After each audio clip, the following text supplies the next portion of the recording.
अनुरोध छ, आज तो राजा औ देश बचाए भन्नेहरूलाई, संविधानको विपरीत जानेहरूलाई कारबाही गर।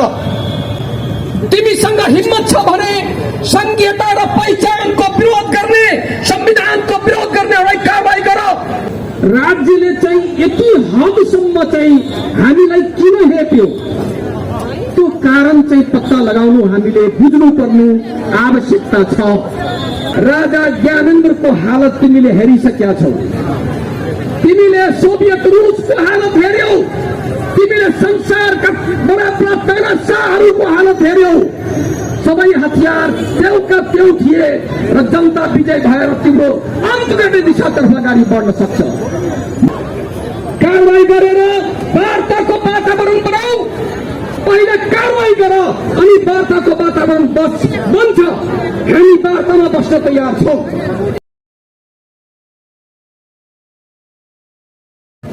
नेपाली जनताको यो जायज माग र राज्यले गरेको जनताको संवैधानिक अधिकारमाथिको दमनको घोर भर्त्सना तथा निन्दा गर्छु र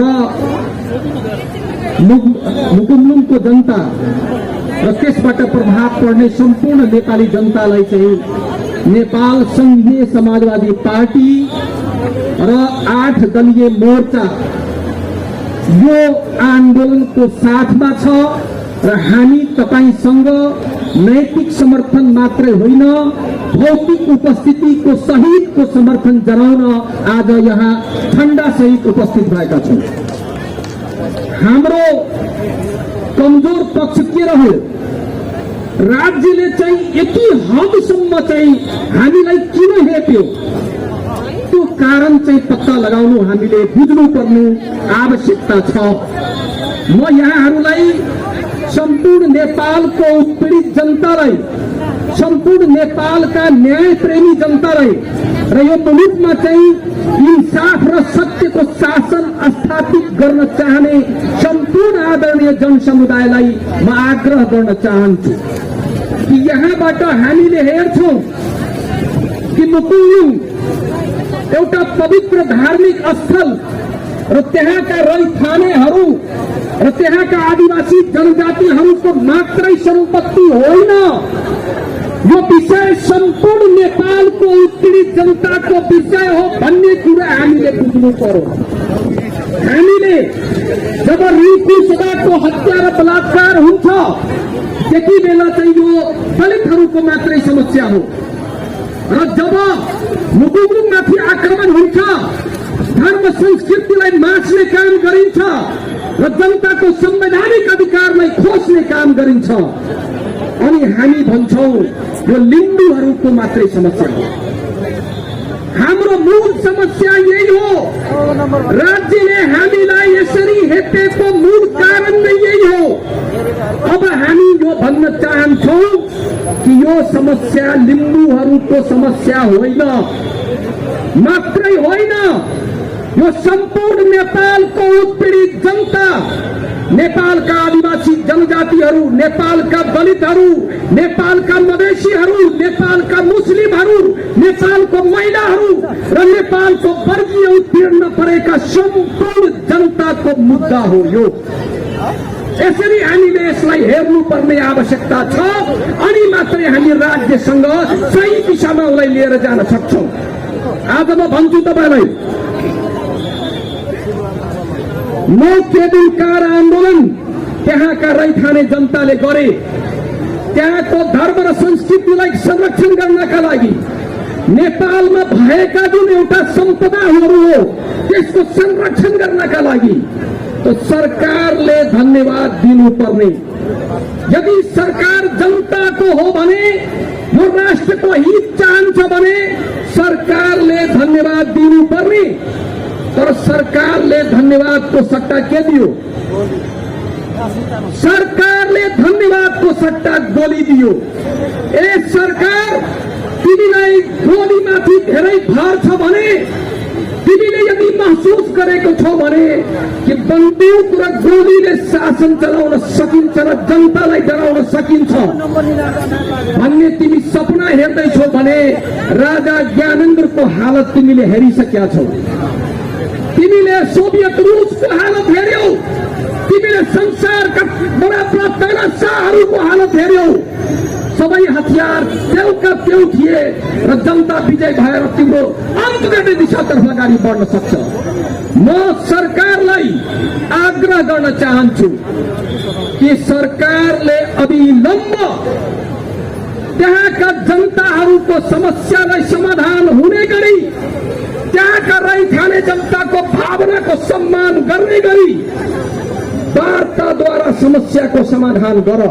र त्यो गर्नुभन्दा पहिला त्यहाँ जुन अपराधीहरू छन्, जसको कारणले त्यहाँ हिंसा निम्तिएको छ, जसको कारणले चाहिँ अधिकारको दुरुपयोग गरिएको छ र नेपाली जनताका छोराछोरीहरू मारिएका छन् र घाइते बनाइएका छन्, त्यसको उच्च स्तरीय छानबिन गरेर अविलम्ब कारवाही गर।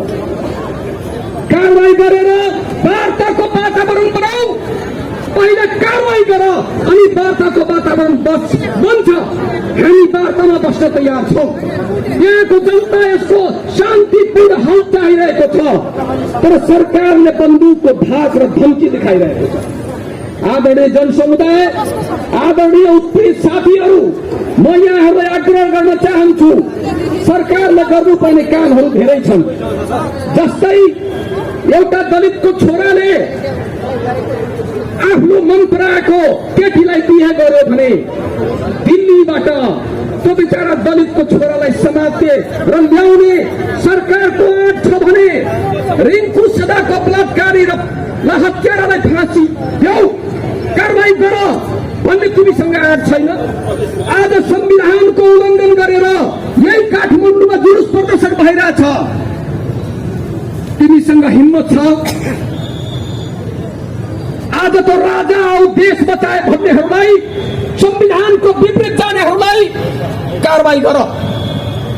तिमीसँग हिम्मत छ भने संघीयता र पहिचानको विरोध गर्ने, संविधानको विरोध गर्नेहरूलाई कारवाही गर। किनभने तिमीसँग दम छैन र भित्रबाट तिम्रो पनि समर्थन छ त्यसमा। र हामी भन्न चाहन्छौँ, हामी कुनै पनि प्रतिगमनलाई, यो मुलुकमा पहिचानको विरुद्ध, संघीयताको विरुद्ध, अधिकार जुन जनताले प्राप्त गरेको छ त्यसको विरुद्ध षड्यन्त्र भयो भने हामी एकजुट भएर लड्नेछौँ र अगाडि बढ्नेछौँ। र म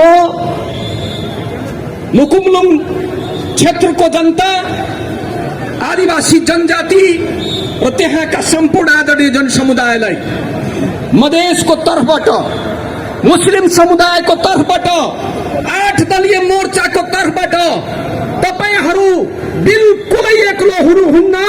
सिङ्गो देशको उत्पीडित जनता तपाईहरूको साथमा छ भन्ने एउटा मेसेज दिनको लागि म पनि काठमाडौँ आइपुगेको छु। आदरणीय जनसमुदाय, यो मुद्दा हामी उठान गर्छौं र यसलाई अन्तिमसम्म पुर्याउँछौं। र सरकारलाई यो पनि भन्न चाहन्छु, तिमीले यदि आफ्नो अहंकार छोडेनौ र तिमीले केबुल कार बलपूर्वक बनायौ भने म आजै यहाँबाट घोषणा गर्छु, त्यो तिम्रो बनाएको केबुल कार त्यहाँको रैछाने जनताले 24 घण्टा पनि रहन दिने छैनन्। तिम्रो केबुल कार त्यहाँ चल्नेवाला छैन। त्यस कारणले यस जनताको अधिकारको सम्मान गर, चाहनाको सम्मान गर भन्दै हामी यस आन्दोलनका साथमा छौं भन्ने उद्घोष गर्दै आफ्नो 2 शब्द यही टुङ्ग्याउनु भन्दा पहिला मलाई पनि यसरी यहाँ सहभागी भएर आफ्नो मन्तव्य, आफ्नो समर्थन दिने अवसर दिनु भएकोमा हार्दिक धन्यवाद दिँदै बिदा हुन चाहन्छु। सेवारो टाइसिदेले नमस्कार, संघीय अभिवादन।